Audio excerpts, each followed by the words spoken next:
Hey everybody, it's Josh Rutledge, your co-host for FearScape Paranormal Podcast. Thank you so much for listening. If you'd like to support us more, please head over to our website, fearscapepodcast.com.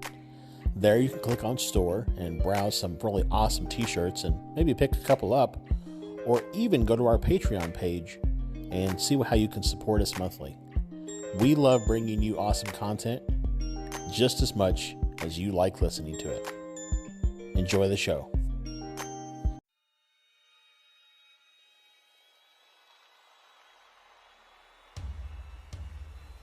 Hello. I'm so glad you could join us. I hope you brought your blanket to hide under. The spooky crew is going to discuss things and events from other realms. Ghosts, cryptids, aliens. Be sure to hold your blanket extra tight as the boys take you deep into the FearScape.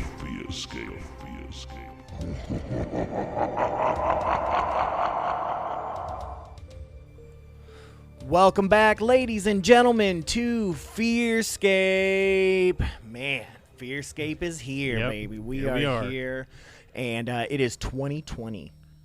Yeah, it's 2020. Barbara Walters said this is 2020, and she was right. She is. She's a psychic. She's a psychic. But no, we're so thankful you guys are still tuning in.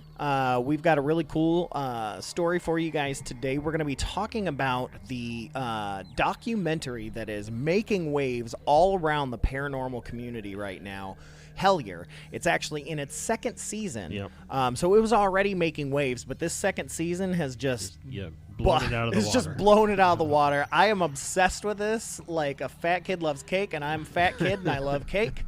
So I know, but we're going to get into that. But, you know, we wanted to once again say thank you to 100.9 WCHQ-FM. They closed their doors on December 31st. Rest in peace, guys. Thank you so much for 10 great years of radio, of local music in the Louisville, Kentucky area. Shout out. Housing us for a year there. We are so pumped, but we still are going on. The podcast continues. The journey continues. But anyways, if you didn't know, my name is Stefan, and I am joined, as always, by my lumpishly looking co-host. I'm not really sure that's a good adjective. Yeah, thanks. Lumpishly. Lumpishly looking. That reminds me of the that President of the United States of America. Yes, that song, lump. Lump Is lump. Yeah. Yeah, well, that's you. Josh Rutledge, ladies and gentlemen. Hey, everybody. How's it going? So like I said, we're going to be talking about Hellier today. I got Josh hooked on this. We're getting everybody and their mother hooked on this like crack. It's like a journey. You just have to take everybody on a journey. Absolutely. But before we get into that, we both have some spooky news to get rolling. So let's get into that.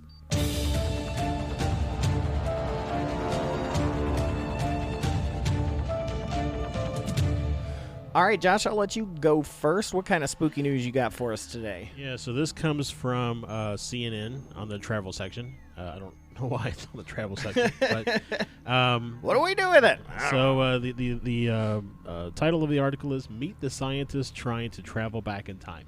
Oh yeah, Doc Brown. So it says, you know, the past, it has been said, is a foreign country, and sometimes it's another country we yearn to visit. We can't, of course, whereas actual travel is limited only by how much cash we can spare, visa requirements, and flight cancellations.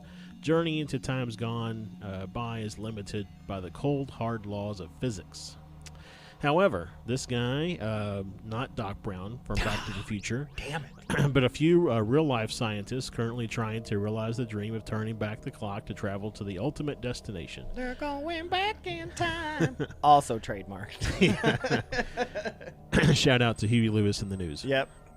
Among them is Ron Mallett, a astrophysicist who has dedicated much of his adult life to the notion that time travel is possible. He's come up with the scientific equations and principles upon which he says a time machine could be created. While acknowledging that his theories and designs are unlikely to allow time travel in his lifetime, for years he's been working in parallel to a respected academic career to fulfill his dream of venturing back in time to see his beloved father again. There's always some sort of sweet reason. So, he goes into a little bit of backstory, about his father, his TV repairman. He instilled in his son, reading, encouraged him to budding passion for science. And basically it just says now he's looking for funding. So if anybody would like to donate money to Mr. Ron Mallett, he's at UConn, nice prestigious school there. But yeah, so this comes to us from CNN. Speaking of UConn, that's gold. You can go back in time, get gold. That's what they did in one of those movies. Yeah, that's Time Cop, maybe. I don't remember. I think it's spelled differently. Oh, so it's not like Yukon Cornelius? That might even spelled differently still. I will say this. I am not a scientist, but my God, do I believe in time travel, though I think it's going to be nothing like we think. One of my biggest issues I have with time travel is, does our body move when we travel back in time? Because not only does our world spin, but it spins around something else. So, I've always been afraid that if we went back in time, would we be in the spot we're at right now, and then we're just in the middle of space, and we're like, uh-oh! Yeah. Well, it's the there's a lot of movies that talk about 12 Monkeys. Yeah. There's a show on Netflix that talks about just basically projecting your consciousness back in time, as opposed to your actual being. And I'd much rather do that. I mean, I know some people want to go back in time to change things, right? I don't want to. I've seen too much Doctor Who. I've seen too much everything. Butterfly effect. Yeah, I've seen all that. But I would love to go back. Just experience and experience that. And one of the topics, and I think I mentioned this a show or two ago, one of the topics that I have is the Vatican supposedly has a TV that's able to look into the future and look into the past. Huh. That a priest created. I think it's called Chronovision. But I would definitely love to take a dive into that. Not Activision. Not Activision. Sorry, Atari people. It's not Activision. Or Univision. Or it's definitely not Univision. So my story comes from the Denver Post. We got two spooky newses. This one is spooky in a government kind of way. So it says, weird and concerning. Mystery drone sightings continue in Colorado into Nebraska. And this actually came from some of our fans. I actually had a few people send this story to me because it was showing up. But it says authorities in Lincoln, Washington, and Sedgwick counties say they too are stumped by clusters of aircraft.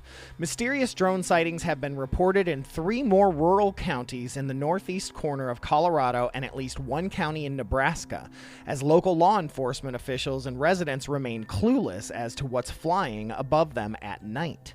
The sheriffs of Lincoln, Washington, and Sedgwick counties told the Denver Post on Friday that their offices have been getting calls this week about the unknown winged devices days after initial reports out of Phillips and Yuma counties caused a national stir.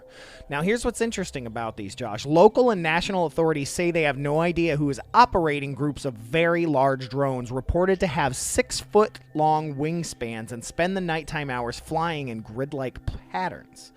While the powers that be have no answers, the mystery aircraft have inspired a wide range of theories online. Some people say it must be the work of Mexican drug cartel. One commenter on the Post website said it's obviously aliens from a far-off galaxy. Perhaps it's the History Channel looking for lost cities or ranchers trying to track their cows, other theorized. But thus far, all anyone can do is guess. Sedgwick County Sheriff Carlton Britton said residents have been calling his office consistently since December 17th, reporting 6 to 10 drones at a time. The calls mirror those that happened in Phillips County. The clusters of drones hover or cruise through the area between 7 and 10 p.m., flying several hundred feet in the air. They've also said that, and this even comes from the sheriff who's seen them, that lights of an unknown color flicker from above. And we've heard that before. Yeah. That the lights were a color that they couldn't understand. Yep. And yeah, the sheriff says there's a lot of conspiracy theories floating around in Sedgwick County right now. They've been batting ideas around with the other county sheriffs, trying to determine if any laws are being broken, because as it stands right now, it's all above the board, even if it's a bit disconcerting. And it just goes on there kind of making some jokes. But they say that it is very weird and very concerning because they'd really like to know what's going on. So even the sheriffs, man, they're following him around trying to. So a couple things that I'm surprised haven't happened yet. No one shot at one yet. Right?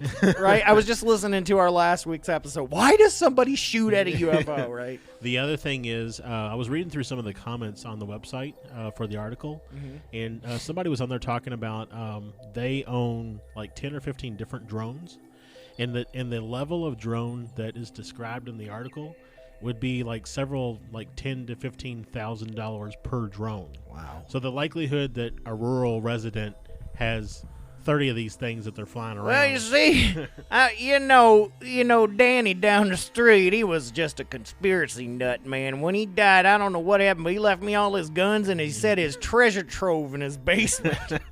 And I saw all these drones and thought, boy, I could keep an eye on my cows real good. That's essentially what that is. But you know what else is really big in Denver is the Air Force Academy. Yeah.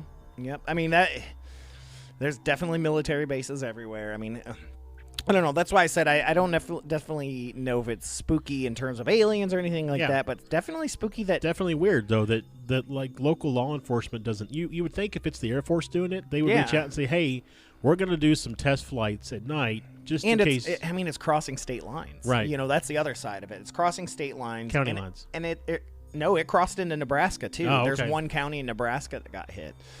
And so it's like it's crossing state lines, which is already kind of a weird thing. And there's a fleet of them. It's not like it's just one, you know, it's a fleet. So it's kind of Somebody weird. got a discount, bulk buy, you know. Yeah, I guess. But I mean, you're trying to control all of those at the same time? Come on, man. I don't know. But yeah, so I guess that's spooky news. All right. Moving right into Creepy Catch-Up. So let's go ahead and do that here. Creepy Catch-Up. Creepy Catch-Up. Creepy Catch-Up. Creepy Catch-Up. Y'all, it's creepy. So, I have some Creepy Catch-Up finally. I don't have any. I know, I figured as much that if I had some, it transferred over to me. So, I had two things happen at the same time. So, I wake up and I'm floating. So, astral projection. Okay. Classic astral projection. This actually happened 2-3 nights in a row. Do you see yourself? Yes. Okay. That's what I'm saying. I felt myself float up out of my body, and I was able to turn around and look down at myself. You know, I was able to kind of move around the room a little bit and things like that and see my wife and stuff like that. So that was interesting. That's never... that I can recall. I don't remember that happening very often, if ever. But yeah, just floating there. It was the weirdest sensation, and I was frightened. Like I was really, really scared about it. I don't know why. Like my first instinct is not to go, oh, let's go fly to Disney World, you know, like or whatever. Yeah, let's see what my house looks like. Yeah, no, I'm like, oh God, I'm afraid of heights.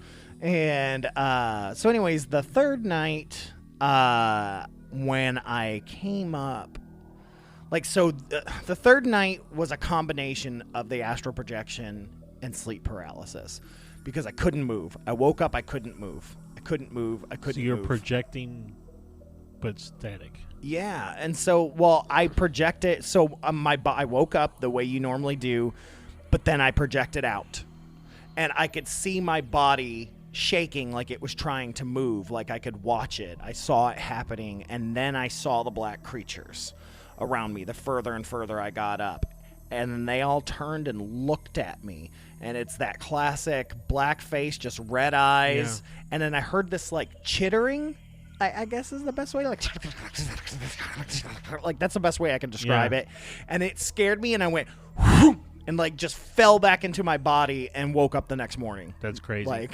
That is some crazy stuff, man. And so it happened 3 nights in a row, the astral projection, and this was it hasn't happened in a couple days, so I think it was right around Christmas. But the third night was that I saw the night hags, and that I heard a noise. I don't ever recall hearing a noise, and I heard this chittering there was 4 of them, and I could hear them chittering. Wow. And they were standing around me as they usually do. Yeah. And so super creeped out. Very, very creeped out by that. That is, well, you know, I've got some theories on where all that stuff is. We're going to get into a couple of those theories when we talk about the Hellier stuff, but but it'll be interesting to hear It was. Well, let's go ahead and move right into our topic, man. Topic of the night. So yeah, we're going to be talking about Hellier, and check this out. Let's get some basic info. Yeah, here. so first I think we need to say that if you haven't seen Hellier and you're listening to this episode, you might want to pause, go binge Hellier, and then come back. Yeah, absolutely. Spoiler alert for sure. Yeah. There, if we didn't spoil it, the show would be 10 minutes. Yeah. Because there's too much just good stuff to talk about. But it's absolutely amazing. It's on Amazon Prime. It's also on YouTube. Just Hellier. Check it out. This, let me see. Let me get some basic info here. Yeah, so the first season is like 5 episodes, and then the second season is, I want to say 10. I think 10 it's 10 or 11. Yeah. And really, it when you really watch all of it all the way through, you realize that the second season is really just a continuation of the first season. It's almost like they said we got to get something out there, so they put out 5 episodes. Yeah. And Well, then even then they were like, so much happened as soon Right. as we finished up. Right. So This comes from Planet Weird. This is Greg and Dana Newkirk. They both run Planet Weird, which we follow on Twitter. Love all of their news and just cool stuff that they put out there. But the plot summary here on IMDb, I'll read for you guys, says a small crew of paranormal researchers find themselves in a dying coal town where a series of strange coincidences lead them to a decades-old mystery with far-reaching implications, and that simply describes the first season. yeah. But yeah, it's directed by Carl Pfeiffer, who's super cool. I mean, and he's in this as well. That's the cool thing, is it's a, when I first started hearing about it, I was not excited about it because, small time, in my opinion, small time ghost hunting docs are pretty bad. A lot of times they're just trying to emulate ghost hunters, or trying to, God forbid, trying to emulate ghost adventurers. And, we got our energy drinks, let's go bust some ghosts. But I kept hearing different things when we were researching the Kentucky Goblins episode. We even brought it up and talked about it, but I hadn't seen it really yet at that point. But I got very, very interested in the Kentucky Goblins, which is tied very heavily to this. In fact, I would say the first episode, they spent probably 15 or 20 minutes talking about the relationship between this event in Hellier as well as the Kentucky Goblins that happened in Kelly, Kentucky. Right, and then once we get done, we'll talk about some of the theories we kind of connected during our Claude Beast episode. Yeah. But this stars Greg and Dana, we talked about. They also do the traveling, I wish I could remember offhand. Paranormal Museum. Yeah, sorry guys, I didn't mean to do that. But yeah, they also do that. They're actually just up in Cincinnati, so they're only an hour and a half away from us. So if you guys are listening, we would love to talk to you guys, or at least just hang out and get some coffee. We're only an hour and a half away. I'm just in love with you guys. Spitball ideas. But you also got Connor Randall. Connor is so cool. Like, I love Connor. He's like so down to earth. Yep. Tyler Strand, Crazy Boy McGee. And Tyler didn't show up till the second season. Well, the end of the first season via phone call. And then a bunch of other people that show up as guests and things like that. But this just opened my brain. Yeah, it really caused me to really think hard about a lot of things that I've been contemplating over the last year. Well, especially you being the more seasoned skeptic of the two of us. Yeah, you were even like, "Holy shit." Yeah. Like. Well, and I don't want to sound too much fanboy here, but the Greg's one of the things he talks about, I think it's in season 2, is his journey from kind of being raised in a very strict Baptist type upbringing, and then how his journey to expand his mind is over the last 20 years. And that's something I think you and I can resonate with. Absolutely. Because we had a similar, me probably more so than you, but yeah, mine was a Catholic upbringing. I mean, I went to Catholic school, right. Everything. Fear of God, yeah, for sure. So I mean, it's not only breaking that, for lack of a better word, kind of brainwashing that you get at those institutions, but it's also expanding your third eye, if you will, as to what the possibilities are. Well, and if I could sum up this show in one word, it would be synchronicity. They talk about synchronicity from episode 1 to the end, and it is something that I have talked about for a very, very long time with my good friend Santosh, who is also obsessed with this, and he wanted to be here, but he couldn't. His car, oddly enough, broke down and couldn't get here, and so he's not able to be here. But we talk about that a lot, just some of the similar things that happened to us when we went to this university in Campbellsville.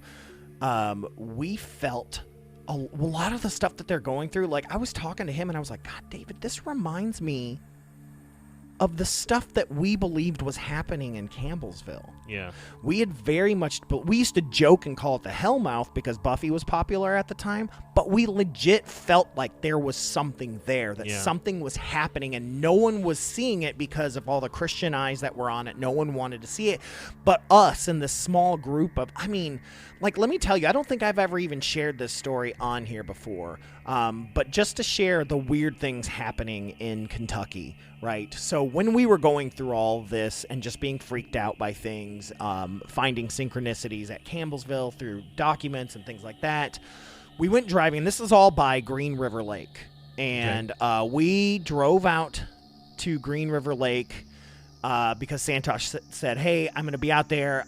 Something's up. I'm scared, blah, blah, blah, blah, blah. You're going to need to pick me up. I'm here, but I'm going to walk over to the park area where we always hung out.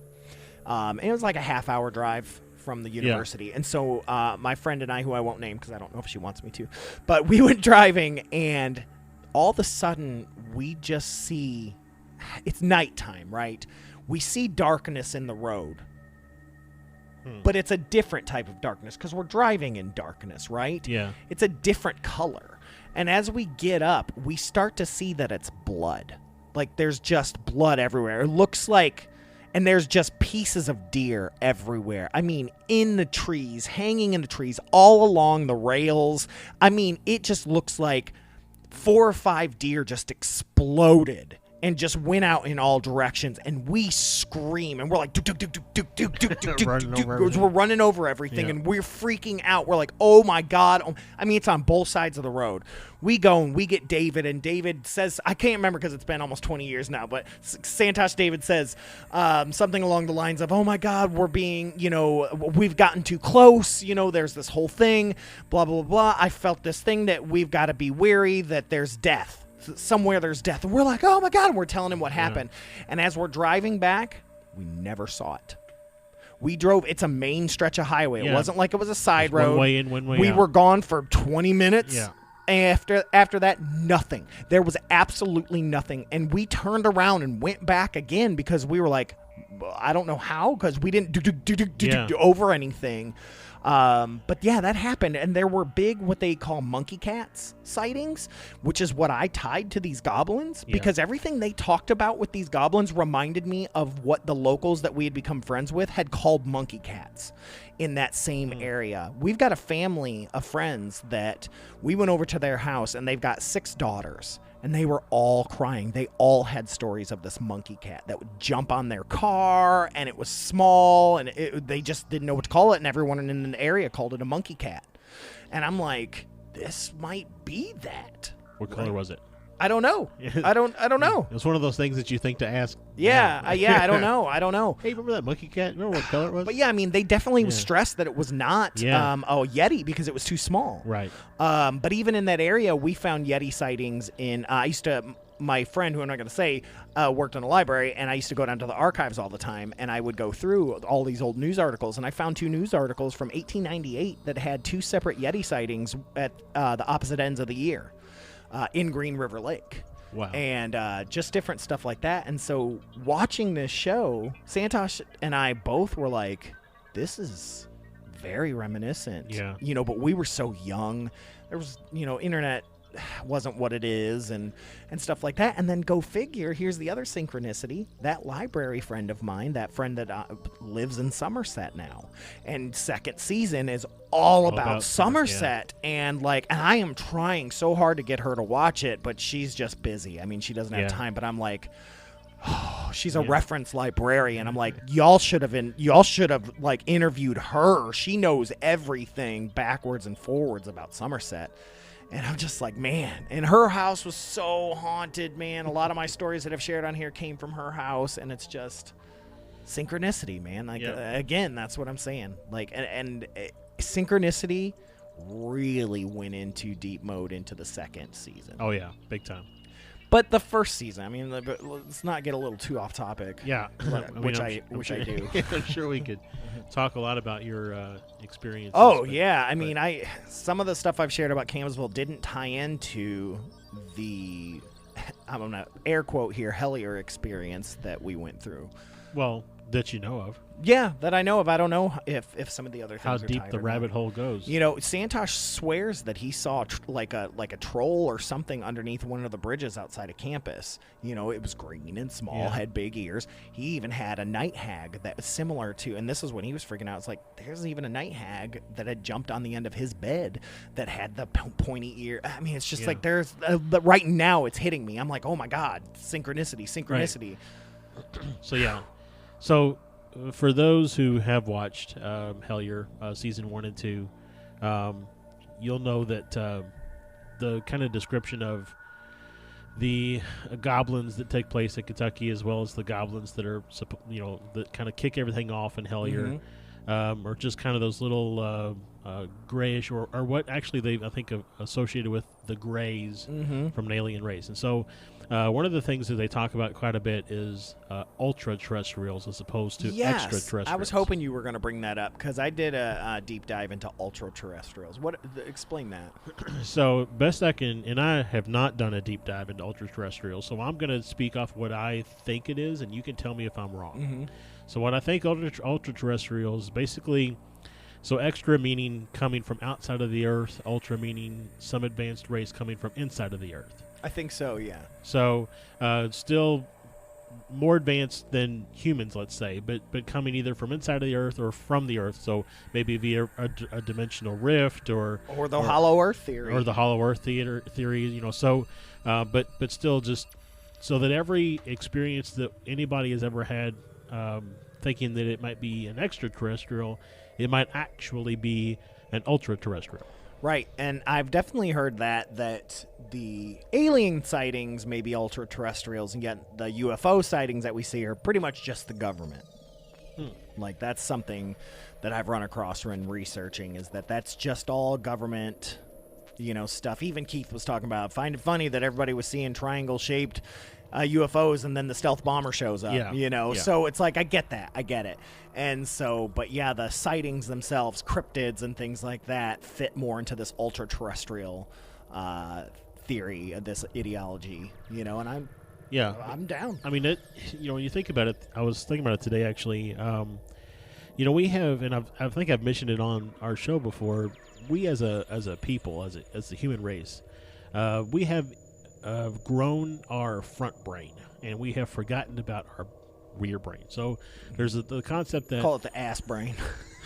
Well, no, I mean there's a concept that like the rear brain is what controls your kind of your animal instinct type situation. So fight or flight, or when you get that spine tingling feel, or the hair on your neck raises up, all of that comes from your rear brain.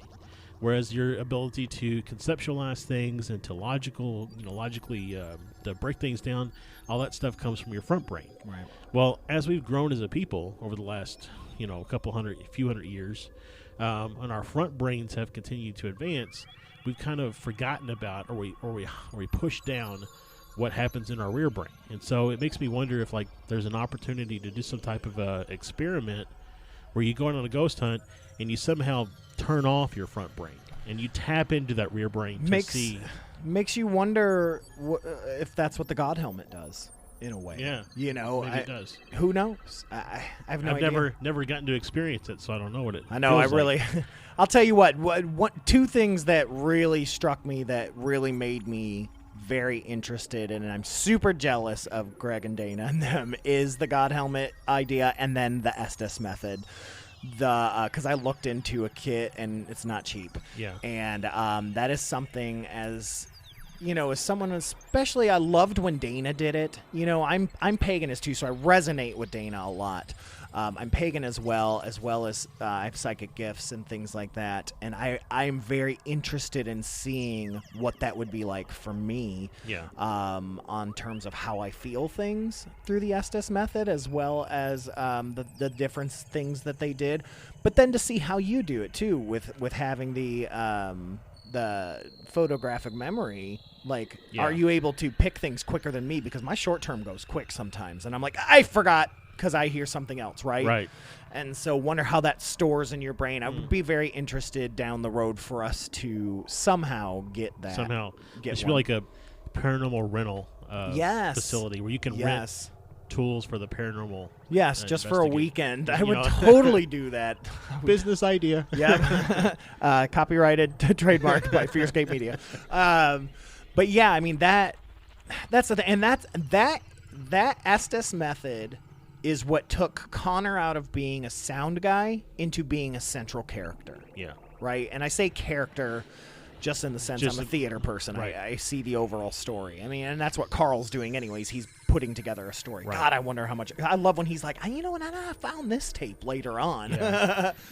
Yeah. But yeah, so that first season, I mean, essentially it's just Greg and Dana. Essentially, for the most part, So I think Carl comes in like episode 2. Connor comes into the picture at the end of episode 2 in the first season, and they're kind of in there off and on. But first season, you're right, is mostly Dana and Greg, and kind of how it's really laying the groundwork. Yeah. In my opinion, sorry, I didn't mean to cut you off. No. In my opinion, season 1 is like a prequel. To season 2. I would absolutely agree with that. But it's what sets everything up, thus the word prequel. But it's like, so the emails that come in. So first of all, you get this email from, what's his name? David Christie. David Christie, yes. God, I hate that you can remember that stuff. David Christie. And then, of course, we get this stuff from Terry Wrist. Right? Terry R. Wrist, terrorist, ha, ha, ha. Which they're able to find out he's in one of Alan Greenfield's books. Right. Which, man, there's a subreddit that's out there where someone put together every single book mentioned. And I will tell you a number of them are free on Kindle Unlimited. And so I've already downloaded a couple and bought a few. Very, very interested in every single book that they talked about. But yeah, so we get this email from this guy named David Christie, who's basically saying he's got Kentucky goblins in his backyard. Right. That they're messing with him and they're coming out of the mines or the caves. The first email is almost like an enticement. It's like, hey, I was given your name by a mutual friend, Terry Wrist. Greg is thrown off because they only ever did ghost investigations. Yeah, and I don't mean this in a bad way, but they weren't anybody at the point. And this guy who's in the back of a book mentioned them. I get it too. I would be like, why did you pick me? Why aren't you hitting George Noory? Right. So so they get this kind of first little teaser email saying, hey, all this stuff's going on. And Greg decides, hey, we'll see where this goes. He replies back with, would love to help you. Do you have any more information? And then, boom, it's like David comes back with this 3-page explanation of everything, of these, what do you call them, hairless. His daughter called them hairless children. Yeah. Oh, gross, yeah. With these little creatures that are coming out and playing in his yard and terrorizing his family and tapping on his daughter's window at night. And I mean, it's just to hear the, I guess, like the dramatical reading of the email with some of the pictures that they throw up on the screen is a little unsettling when you watch the show. Yeah. And it's interesting because, they start to do some research they discover the Kentucky Goblins and things like that, and then where Hellier sits, and we're time jumping all over the place, don't expect that. But one thing I loved was when they talked about the Mammoth Cave system. It's the largest cave system in the world. Yeah. And looking at a map of what we just know right now, it's all already incredibly connected, and it runs all through Kentucky.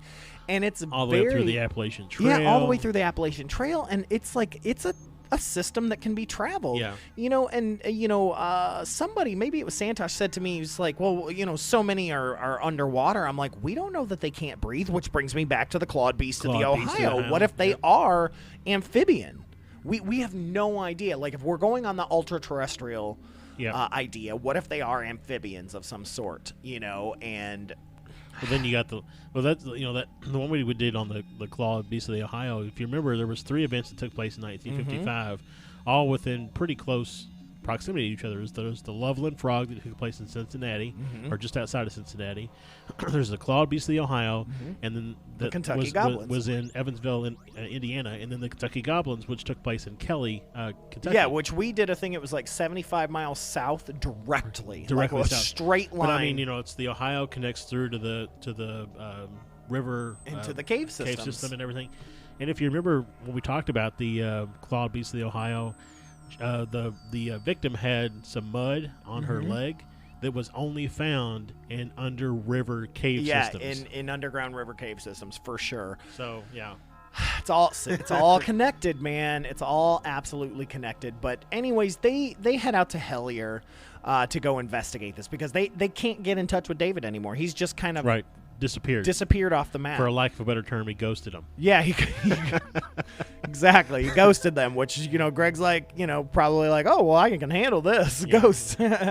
But they decide, because they met Carl and Connor and those guys somewhere at a con or something like that, became a friend. And I think Carl thought it'd be a good idea. Hey, let's film. So they started kind of filming and doing some stuff and ended up going to Hellier, which I've been in Hellier. I've actually been to the gas station they've been to multiple times. My friend lived out in Hueysville, and I've been out to Pikeville a million times when I worked with Kentucky Shakespeare doing tours out there, and I've been to that gas station. That gas station. I'm already picking it up. Like being to that gas station. Yeah. But yeah, I mean, it's like I've been out there, so I was already synchronicity again. Yeah. I'm like, I know that gas station. Well, you know what? You know what's really it's both funny and sad is that probably because of where this is happening, the rural part of Kentucky, that any story is probably immediately discounted as being, and I do not feel this way, but just dumb country people. You would be surprised, though, yes, because there's a lot of, deep Christian roots in there that immediately say, no.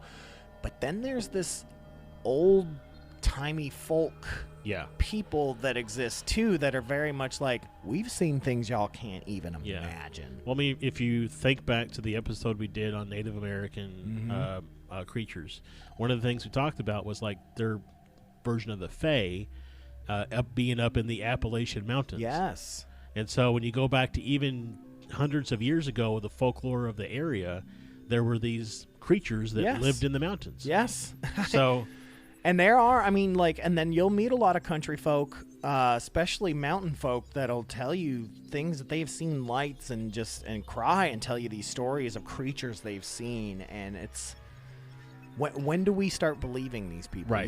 That's what I'm saying. That's the sad part, is that because of where it is and because people automatically discount it's just, a country bumpkin, that their story doesn't hold water. I've always wondered, though, it's like, who is the one that's considered okay? Because it's like, oh, you're a country bumpkin. Oh, you're a poor city kid. Oh, you're a rich guy, so you're just, crazy, right? There is no... And then we even have the Navy come out saying, and they're like, I don't know. The government lies to us all the time. They're probably lying about this. So there is no...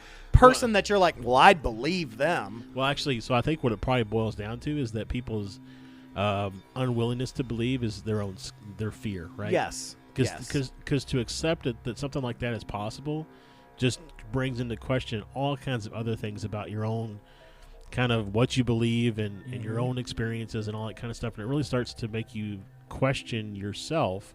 And for a lot of people, that's too much. Yep. But they get to, and I was sad that this was never figured out in season 2, but they try to find David Christie, and not a soul knows who he is. Not a soul. So they did find something in season 2. Yeah, a little bit, but still not. No. Not enough for me, because small towns, they know everybody. Well, I don't know. So they found the house, and it burned down. Yeah. Used to belong to an individual named David M. Pearsons. Yes, Parsons. Excuse me. And so that was a close match to David M. Christie. Right. But they didn't know if he was a doctor or not. Right. But I mean, all that relies on the information that he sent, too. I mean, that's the thing. It's like there's so much secrecy because you don't want to be outed. Well, see, I think a lot of times people... I wondered about the the whole saying that he was a doctor, to me, that is to give credibility. Sure. So, if I send you an email and say I'm an unemployed actor, then maybe I don't have the same credibility as if I say I'm a doctor. Right? Sure, absolutely. That is definitely an old school thing to do. So it's he may not have even been a doctor. He may have just included that to make his story maybe he was a Time Lord. More credible. He was the doctor. But regardless, just first season alone, they get to Hellier and no one knows who that is. I mean, they didn't know where it was. They had an idea of a house that they thought it was because it kind of fit the description. And luckily, Carl had, some extra video, so they were able to find it in season 2. But yeah, I mean, it was just an empty house. And yeah, but I mean, that was my thing. It's like, I feel like in a small town, people would know.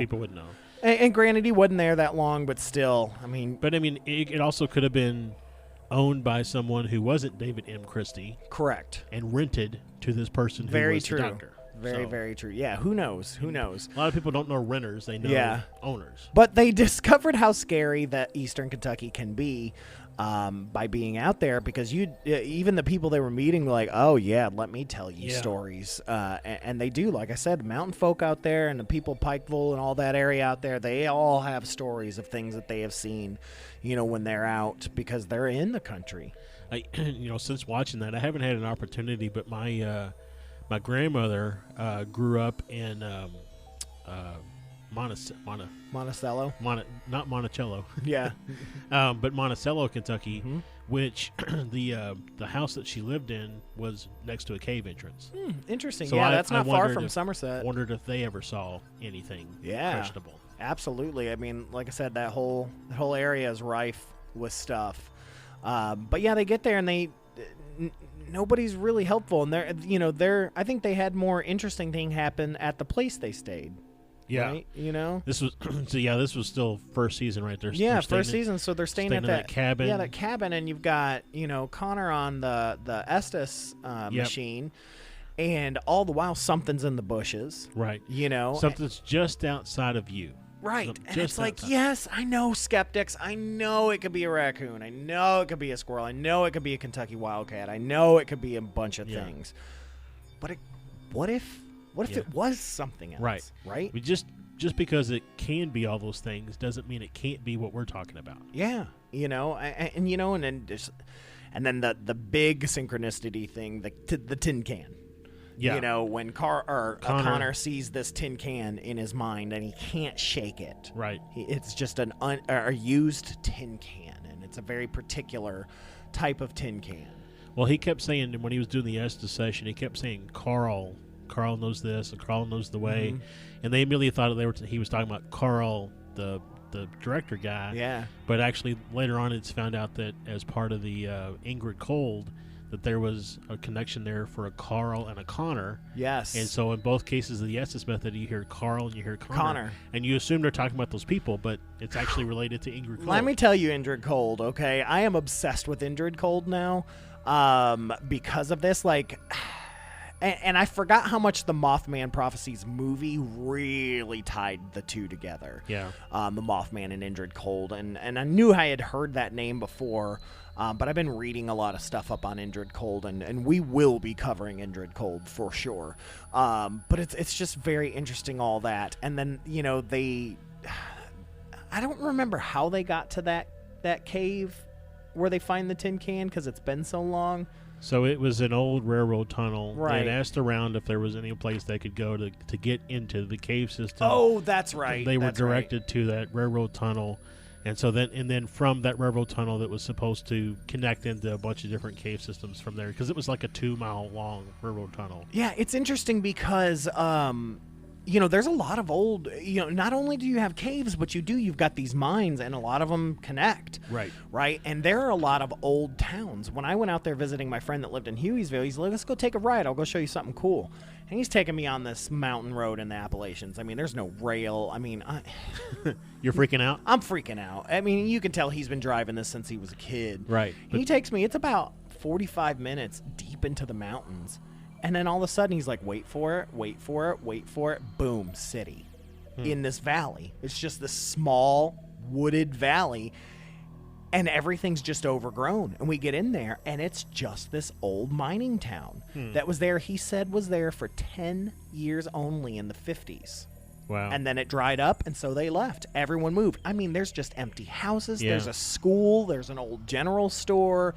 And most people don't even know it's there. There's, like, not very many of the windows are broken. I mean, it looks like a snapshot out of history, but with just trees and vines grown up over everything. And he's like, yeah, we used to play here when I was a kid. We used to take our mopeds up here, you know, and like, I'm just like, what else is there? And he's like, yeah, the mine entrance is over there. You know, it's like, it's funny that I was talking to somebody about, so when this is a little off topic, but when Taylorsville Lake in Kentucky was originally formed, there used to be a road that ran through a tunnel that went across the river that was Taylorsville before it was a lake.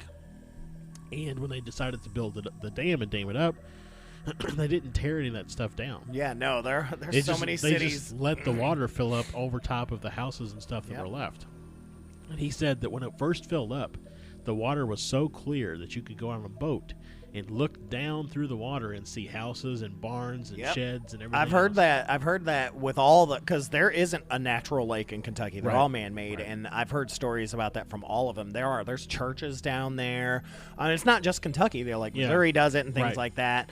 But yeah, whole towns just underneeth there, and So, you know, divers go down there and stuff. It's cool. Well, you know, so our talk about when people die, they get stuck wherever they died, maybe. And so at the bottom of lakes there are ghosts. Walking around. Yeah, like it's nothing. Like it's nothing. It's crazy. But yeah, so they don't find anything, but they do Connor finds this tin can in there that looks precisely exactly like the one he saw in his head. Like the one he saw in his head. Absolutely. And so there's, kind of a freak out session. Right. And, like, Connor definitely freaks out. I think he was a pretty decent skeptic before all this happened. Everybody's a skeptic until they have that kind of one event that really says, well, yeah, but look at all this kind of evidence and stuff. And for me, that was when we did the Bardstown. I was a skeptic up until, man, that was just a crazy thing. And so from there, I've kind of had my eye open, if you will, looking your at things. Third eye open. I think I've made that joke already. But yeah, so second season gets even deeper. I mean, they end up meeting Alan Greenfield and asking him, hey, is Terry Wrist a real guy? Because there are people saying it was actually just Alan Greenfield. Right. But they found, like, Alan Greenfield's like, yeah, come talk to me. Right. I mean, season 2 was insane. They got to meet so many cool people. But he's like, no, Terry Wrist will find you when he's ready. Yes, he plays these games. That he was this code breaker type guy, Vietnam vet that just eats this up. Yep. So and I did. Excuse me. I know they did the thing with the numbers where they had a 16-digit number on a card, 16-digit, and they put that into, like a standard kind of number cipher, and they came up with like 93, 39, 90, so on and so forth. But in Terry Wrist's email, that he also misspelled a couple of words. He separated things out. And I took those letters and I plugged them into just a general, alphabet cipher. So 1 equals A, 2 equals B, so on and so forth, and figured it up, and it equates out to a phone number. Now I sent that to Greg. I don't know if they do anything with it. Right. I don't want to just randomly call somebody and say, hey, are you Terry Wrist? But but it would be interesting to know if it was just something kind of simple like that. Just because they proved one thing doesn't mean that it may not be other things to solve for. Yeah. Did you do a reverse phone number lookup?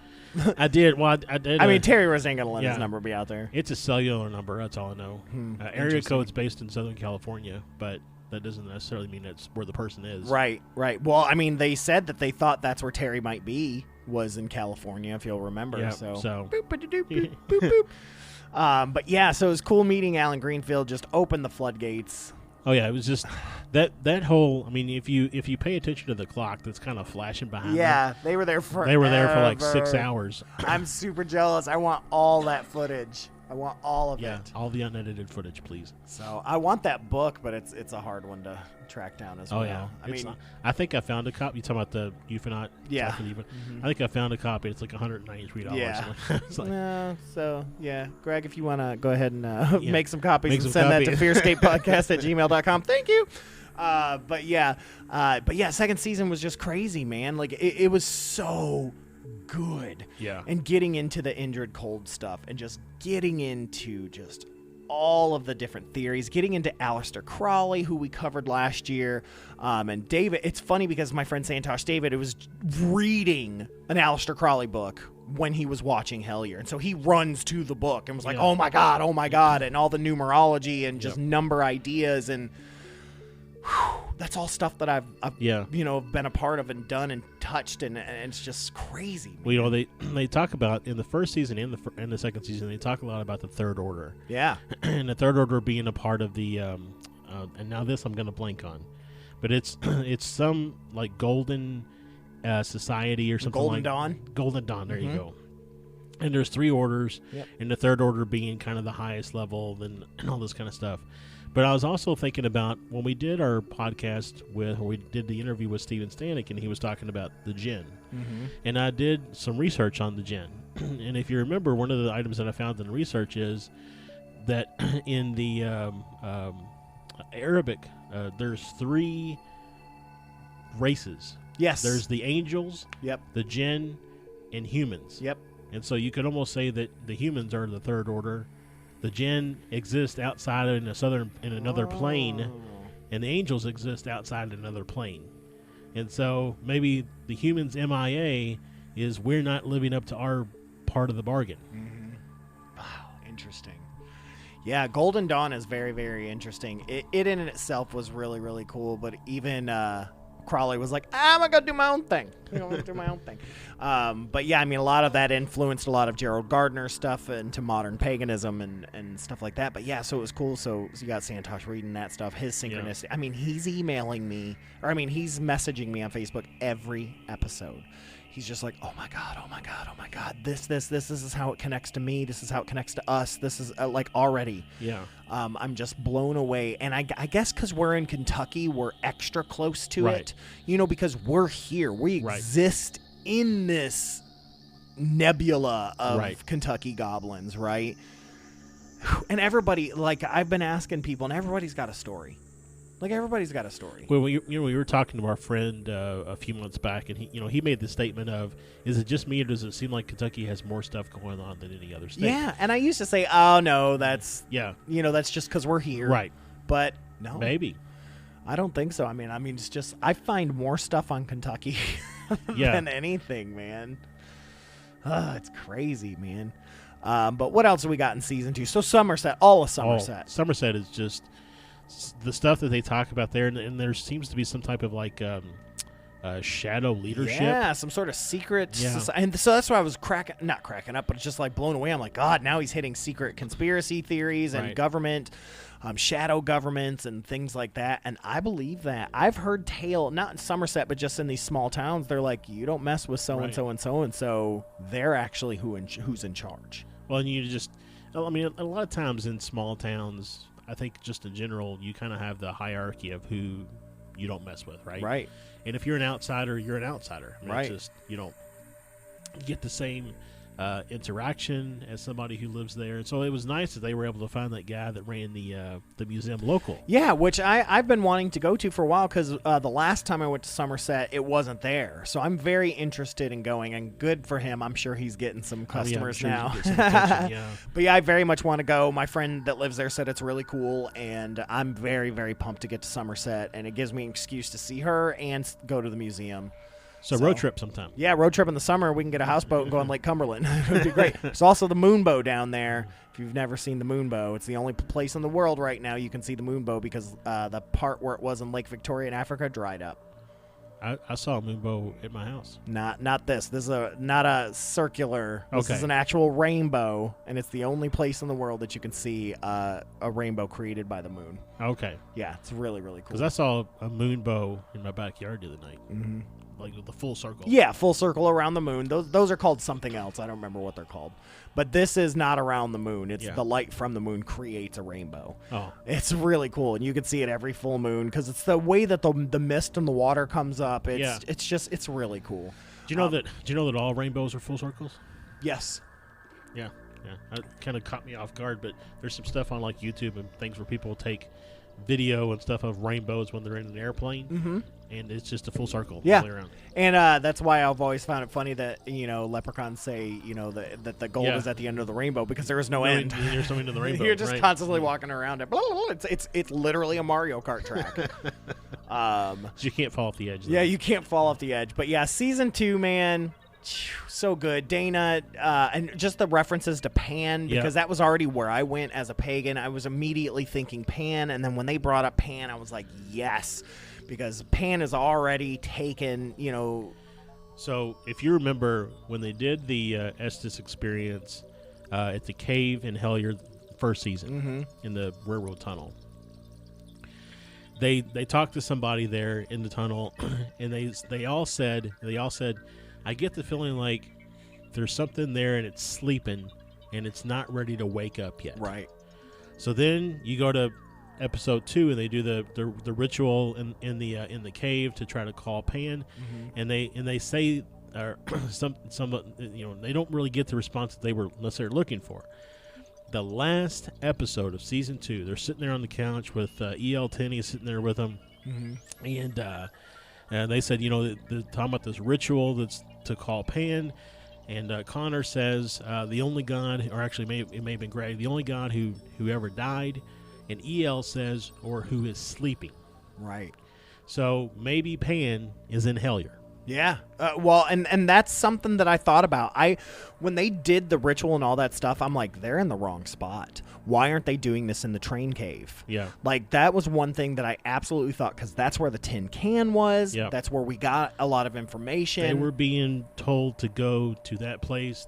The thing was sleeping. It wasn't ready to wake up yet. Right. That's where they should be doing it. And think about this. The 3 notes, right? Bum, bum, or I don't remember. Bing, bing, bing. Yeah, bing, bing, bing. 3 notes. You think about a train horn, it's multiple notes blaring at the same time. Right. It's a train tunnel. Yeah, it takes 3 is what it was bing, bing, bing. Yeah. It takes 3. Yeah, and so here we are. I'm like, go to that tunnel. Right. Make it a train horn sound. See what happens. See what wakes up that way. Yeah. Because maybe that's how it used to wake, was through these trains that used to go through there, right? Like, it's just, so maybe we'll see all this stuff in season 3. Maybe they're making the same connections we are. Well, and even then, and I will say this, I love Dana. I love being a pagan. I love what she did with the ritual. I would have done more. I would have absolutely done more. And maybe that's just my path. There was a lot more. I thought it was a little vanilla. And maybe it's because everyone was scared. And that's possible. I mean, watching a show, you don't know all the ins and outs. But yeah, I feel like the ritual could also be a little deeper. It could be a little more. Instead of just saying, I call you spirits of East, literally invite the guardians of the watchtowers of the East, right? And mention them by name, fairies and all of those different things like I do in Circle. I call out creatures that embody that as well and invite them all there, and different gods and different things like that. I wonder if that makes a difference, especially these creatures that are a part of nature, which is Pan. Right. Like you get to West where it's water and the sylphs and mermaids and things like that, nature, fire, you've got your salamanders and different things like that. These are all things that Pan would be interested in. Right. And I think they just assumed the pan flute was the way to go, but I think it might be a train horn. I think I hope next season, I hope we see them go back to that train tunnel and do that again there, because I am a big believer sometimes it takes 3. So maybe they need to do that 2 more times. Right. I don't know. I don't know, but I was ready to see some shit, man. Well, I'm happy to be along for the ride. I mean, and I do think, and I think I've shared this with you a little bit, but I really feel like, and this is going to be a little out there, but I feel like that something's coming. Mm-hmm. There's something coming, and I feel like the governments of the world, they know about it, and they've put their plan in motion. Well, it reminds me, I don't know if I guarantee you haven't, but have you ever heard of the Celestine Prophecy? No. It's a fictional book, but it's using fiction to tell what they believe is fact. And it's essentially something was coming, and it wasn't the end of the world. Like, they had kind of predicted around the 2012 type thing. Yeah. They thought that there was going to be a shift in energy, and that people would become enlightened and things Yeah. like that. Because David and I talked about that as well. So I mean, and that's what I feel like something's coming. The government has their approach, but this third order or whatever has they want to take a different route. Mm-hmm. And in the age of social media and everything, they're using Greg and Dana and Connor and Carl and Jay Tyler?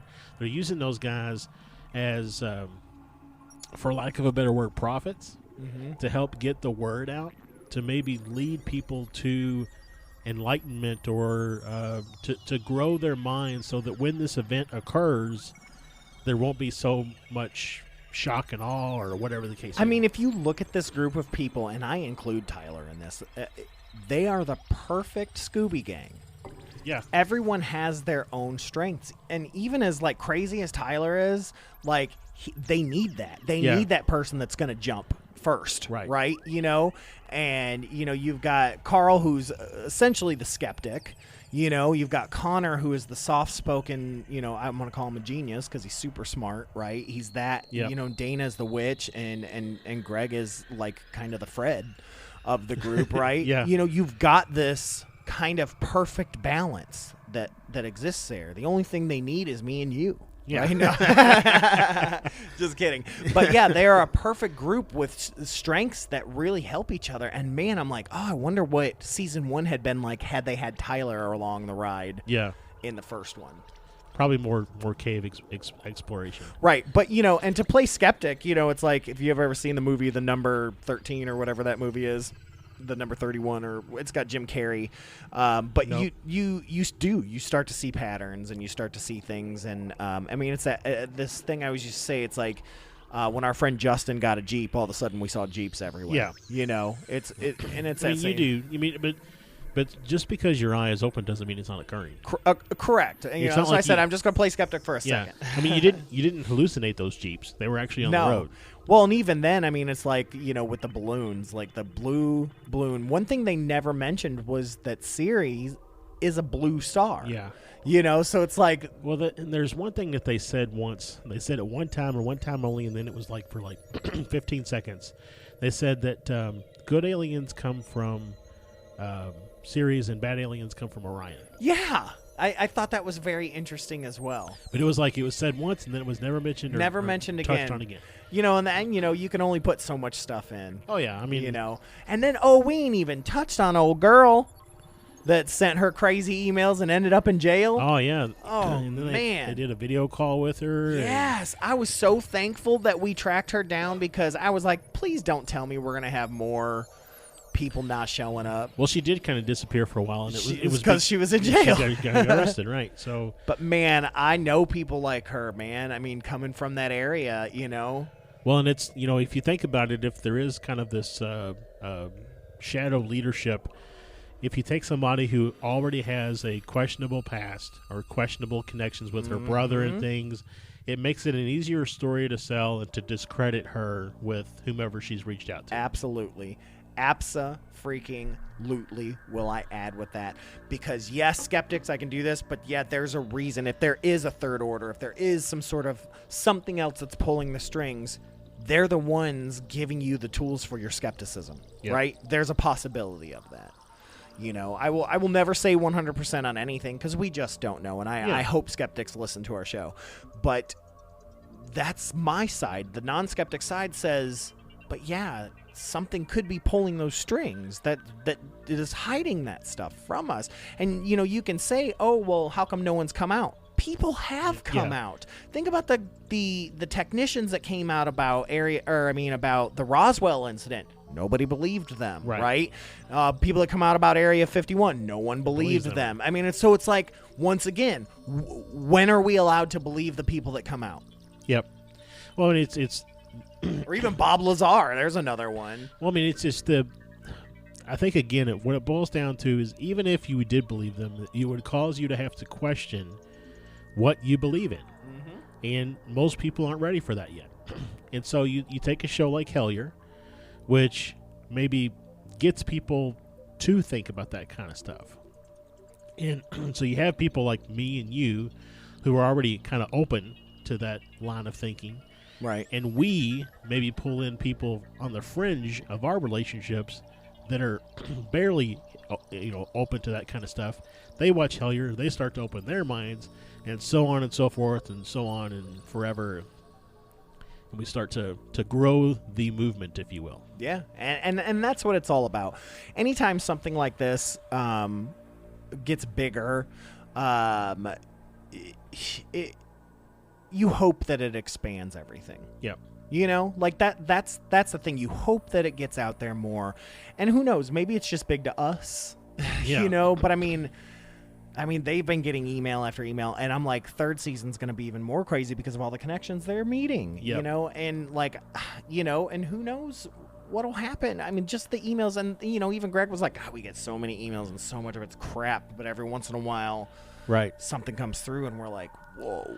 Like I'm not gonna lie, I'm some of those emails because I Right. send some of my ideas and things like that. But and I I don't send them to them in hopes that they'll like plug my podcast or Right. Yeah. or- No, we're generally it's interested right, in figuring this out. Yeah, I'm a with problem. them. I'm a problem solver. I want to help any way I can. So I'm into paranormal CSI, baby. What do we need to do? we need to dust for fingerprints. Yeah. I mean, I like because I'm impatient. It's like I don't want to wait for season 3. Get Right. me involved because I want to help figure it out Right. now. I believe in this stuff, and I am willing to put in work like that. And Yeah. and I think that's what so many of us are. These armchair paranormal Yeah. detectives. We're all like, okay, hey, we've done our own research. Maybe this will help, right? I'll sign an NDA until season 3 comes out. Yeah, exactly. And I'm just like, and I guess for us, because we're so close to where they are. Yeah. I'm like, we're just right here. I mean, I'm 90 minutes. I'm like 90 minutes or less away. Yeah, I've already got a cool Airbnb that I've stayed at in Covington. We're good to go, and we can go get some Hofbrauhaus. So man, there's so much we could talk about Hellier. So I mean, much. if you, I would say if you've watched it, go back and watch it again. Yeah. Oh yeah. 'Cause Watch there's it probably with stuff- someone. Because there's probably even stuff you missed. Yeah. And like I said, watch it with someone. Introduce people, because the more and more people that will watch this, the more and more we as a community can help Greg and Dana and Carl Yeah. and all those guys figure this out. Right. And Yep. be a part of their synchronicity. Yep, exactly. So I once again, I love this documentary. It is literally my favorite documentary ever, like in terms of paranormal. Yep. But Hellier is it's hit me in a place that connects me. Yeah. And somehow it makes me feel like I'm a part of this. Yep. And so watch Hellier. Like I said, Amazon Prime has it for free. Season 1 provided and 2. you have Well, Amazon if you Prime. have Amazon Prime. YouTube, I believe you can find it there. You can follow Greg and Dana and those guys on Twitter. Planet Weird, I know you can follow. Weird HQ, I think. Yeah, weirdhq.com. Check out all of their stuff.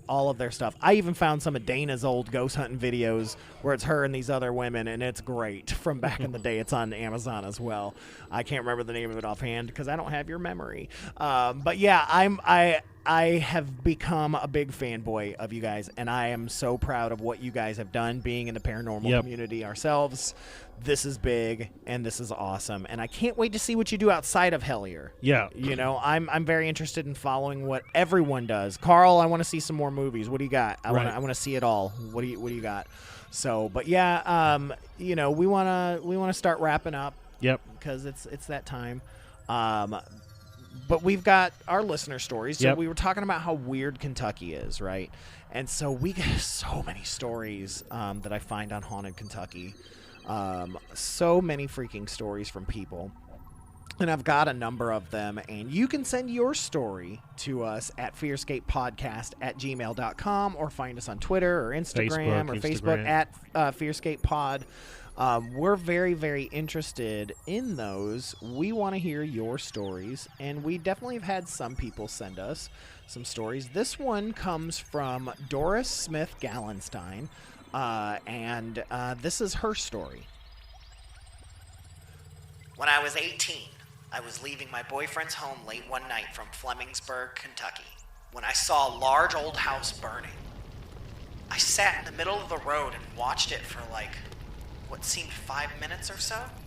I had really weird feelings about it. What should I have done? You see, back in the early 80s, we didn't carry cell phones, so I just felt helpless. I went home and I told my brother-in-law, whom I was living with, my sister and him. He reassured me that I couldn't have done anything. So the very next day, I went back to Flemingsburg and looked at where the house was on fire the night before. But when I got there was no sign of anything burning, ever. What could this mean? I always thought about that. Why did I see this? And when did it actually happen? Right? So was that a residual? Residual burning? Yeah, like that created such intense energy, the house itself. Or did she pass into a parallel dimension? Yeah, that's also possible. But I mean, we see ghost ships and things Yeah. like that. Could we not see a ghost house? I don't see why you couldn't. Yeah. I don't know. I guess if the energy's attached to the place. And yeah, I mean, it's a whole different world back in the 80s. You couldn't just snap your Right. picture, and all that stuff. But yeah, thank you for letting us use that story. Keep sending them in, even just quirky incidents just Yep. like that. That's what we want to hear. Something that's just unexplained, odd. You know, and I'm thankful that your brother-in-law didn't say, "Oh, you have a wild imagination."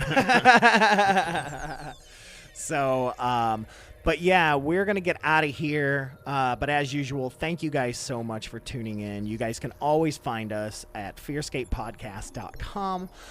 We're on Stitcher and Spotify and Apple Podcast. We are on everything. Pretty much everything you might listen Yes, to. Yep. we are on everything. So tell your friends, tell everybody, get them to listen to FearScape Podcast. And yeah. On that, I guess we'll get out of here. So this has been Steph, and I will catch you on the flip side. This has been Josh. The truth is out there. And remember, folks, hold those blankets extra tight. Good night, folks. Good night, everybody.